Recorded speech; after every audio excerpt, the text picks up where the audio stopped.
বিসমিল্লাহির রহমানির রহিম। দেশবাসীর উদ্দেশ্যে দুটা কথা বলতে চাই। সেই কথাটা হলো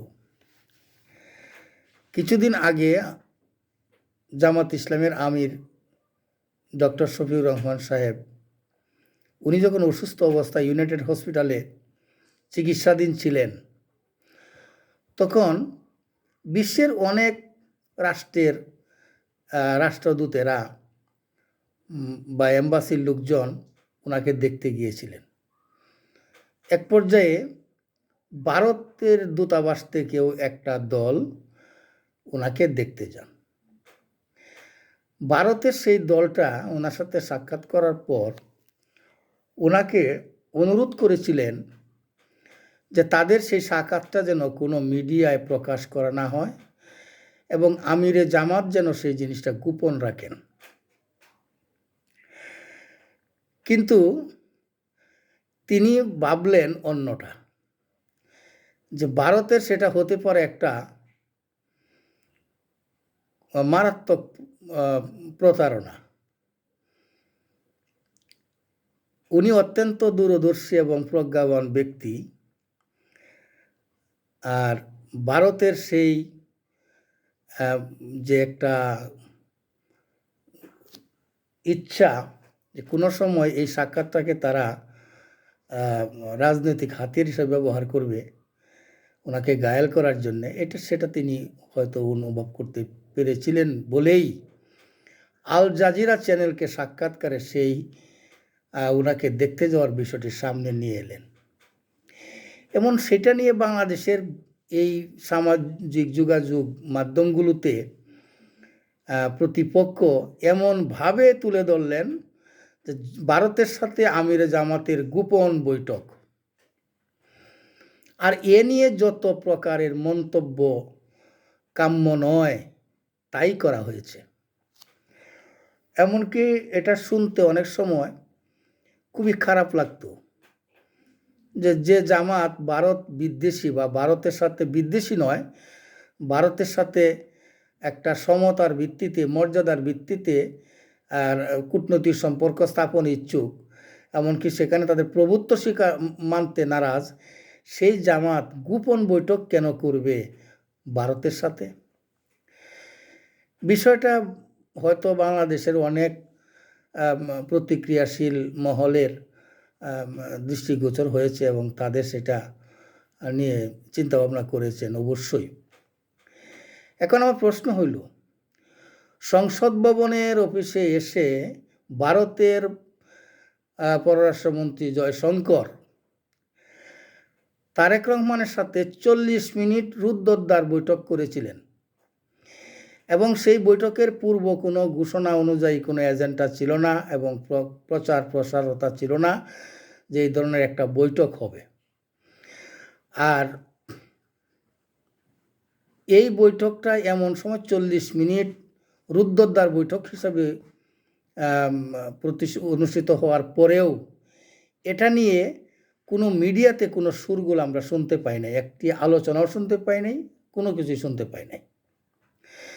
তার কারণ কি? ডক্টর শফিউর রহমান একজন অসুস্থ মানুষ, তিনি হসপিটালে ছিলেন, তাকে দেখতে যাওয়াটাই স্বাভাবিক, এমনকি সেটা তিনি নিজেই প্রকাশ করেছেন। ভারতের প্রলোভনটা তিনি ভালোভাবেই চিন্তা করেছেন। তাহলে জনাব তারেক রহমানের সেই সাক্ষাৎকার, সেই গোপন বৈঠক, সেই রুদ্ধদ্বার বৈঠক, এই বিষয়ে কেন প্রকাশ করা হলো না? সাধারণত পররাষ্ট্র লেভেলের কোনো লোকজন, বহির্বিশ্বের কোনো লোকজনের সাথে কোনো এজেন্ডা ভিত্তিক আলোচনা হলে সেই আলোচনাগুলোর অগ্রগতি সম্পর্কে মিডিয়ায় প্রচার করা হয়। এই বিষয়ে কি জাতির কাছে কোনো বিষয় উপস্থাপন করে জাতিকে জানানো হয়েছে যে জয়শঙ্করের সাথে তারেক রহমান সাহেবের সেই মিটিংটা কেন ছিল? ব্যারিস্টার শাহরিয়ার কবির সাহেবের কাছ থেকে সেই জিনিসটা জানতে পারা গেল যে 40 মিনিট সংসদ ভবনে এই নিয়ে একটা মিটিং হয়েছিল। সাথে সাথে এটাই প্রতিক্রিয়াটা আসলো যে একজন অসুস্থ ব্যক্তিকে দেখতে যাওয়ার পিছনে তারা সেই সাক্ষাৎটাকে গোপন রাখার বিষয়ে অনুরোধই বা কেন করবে যদি উদ্দেশ্য ভালো হয়ে থাকে? আর সেটা নিয়ে বাংলাদেশের মিডিয়ায় এত ধরনের শোরগোল, অথচ এই বিষয়টা নিয়ে শোরগোল নাই কেন? আর কেনই বা সেই দেশপ্রেমিক মানুষটি এই বিষয়টা প্রকাশ করলেন না? তিনি ইংল্যান্ডে থাকা অবস্থায় বলেছিলেন দেশে আসা ওনার একক সিদ্ধান্তের উপর নির্ভর করে না। তার মানে উনি ভারতের অনুমতি ছাড়া দেশে আসতে পারবেন না। এমনকি কলকাতার আনন্দবাজার পত্রিকা থেকে সেই প্রকাশ হয়েছিল একটা বিবৃতি যে খালেদা পুত্রের ভরসা একমাত্র ভারত। তাহলে কি সেই বিবৃতির কোনো প্রতিবাদ বিএনপির পক্ষ থেকে দেওয়া করা হয়েছে? হয়নি তো। তাহলে কি বোঝা যায়?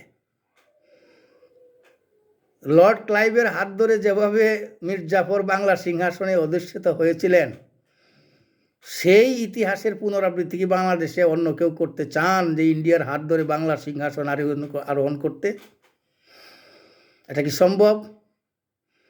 দীর্ঘ 54 বছর ভারতের সেই আধিপত্য হেজিমনি বাংলাদেশকে তছনছ করে দিয়েছে, মানুষের জীবনকে অতিষ্ঠ করে দিয়েছে। একটা কঠিন থেকে কঠিনতর জীবনযাপন করি আমরা বাংলাদেশের মানুষেরা। আমাদের জীবনযাত্রাটা সহজ নয়।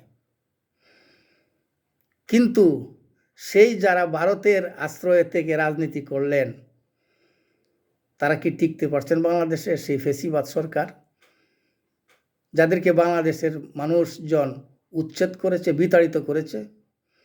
যদি সেই বিষয়টা আপনাদের অনুধাবন হয়ে না থাকে, তাহলে অন্তত হাসিনার সাথে কথা বলে নিন যে পরিণতি কাকে বলে, কি অবস্থা হয় তখন। আজকে যারা দেশের বাইরে নির্বাসনে আছেন স্বেচ্ছায়, তারা জানেন দেশটা তার কাছে কত প্রিয়। যত খারাপই হোক, খারাপ লোকেরও দেশের প্রতি একটা টান থাকে। এই দেশের মাটিতে, এই দেশের আবহাওয়ায় তার জীবন গঠিত। আর পরবাসে পরাধীনে থাকা তা কত কষ্টদায়ক, সেটাই আশা করি আপনি তো একজন বিএনপির প্রধান, একজন রিফিউজি হিসাবেই ইংল্যান্ডে ছিলেন, সেটা অনুধাবন করতে পেরেছেন। আমিরে জামাতে সেটা গোপন বৈঠক হয়। আজকে যারা গোপন বৈঠকের মাধ্যমে ভারতের আধিপত্যকে আবার পুনরায় বাংলাদেশে কায়েম করার জন্যে লেগেছেন, এবং ভারতও লেগেছে বিএনপিকে ক্ষমতায় আনতে, তারা আওয়ামী লীগকে দিয়ে যে স্বার্থ হাসিল করেছেন, সেই স্বার্থটা বিএনপি দিয়ে হাসিল করতে চায়। এটা তো মিথ্যা নয়। বাংলাদেশের সম্পদ তো কারো পৈতৃক সম্পত্তি নয়। ইচ্ছা করলেই তাকে সেভাবে যেভাবে খুশি সেভাবে দিয়ে দেওয়া যাবে। যদি বাংলাদেশে রাজনীতি করতে চান, বাংলাদেশের মানুষের কল্যাণ চান, দেশের স্বাধীনতা সার্বভৌমত্বকে অক্ষুণ্ণ রাখতে চান, তাহলে দেশের কথা বলুন। 24-এর সেই বিপ্লবের যে সকল শহীদেরা প্রাণ দিয়েছে, যাদেরকে হত্যা করা হয়েছে, সেই মামলার বিষয়ে, তাদের বিচারের বিষয়ে আপনাকে একটি কথা বলতে আমরা শুনি নাই। ফেসিবাদের বিরুদ্ধে কোনো বক্তব্য আপনার নাই। সমস্ত বক্তব্যের প্রেমটা শুধু আপনার জামাতকে ঘিরে, জামাতের কুৎসা রটনা করার জন্য, জামাতের ছিদ্র অন্বেষণ করাই আপনাদের একমাত্র মুখ্য দায়িত্ব হয়ে দাঁড়িয়েছে। কারো গীবত করে, পরনিন্দা করে নিজের সফলতা অর্জন করা যায় না। কারণ যে প্রপাগান্ডা এবং মিথ্যাচারগুলো বিএনপি করছে, যদি সেই হাদিস কোরআনের মতো করে তাই সেই আদর্শে তারা না চলতো, তারাও সেই গীবত এবং সেই প্রপাগান্ডায় অংশ নিতে পারত। কিন্তু তা তো তারা করে নাই। দেশের মানুষকে অনুরোধ করব, আপনারা ভারতের নব্য দালালদের হাতে, ভারতের সেই যারা ভারতের হাত ধরে বাংলার সিংহাসনে আরোহণ করতে চায়, সেই সকল ব্যক্তিদেরকে অবশ্যই প্রতিহত করবেন ভোট এবং ব্যালটের মাধ্যমে।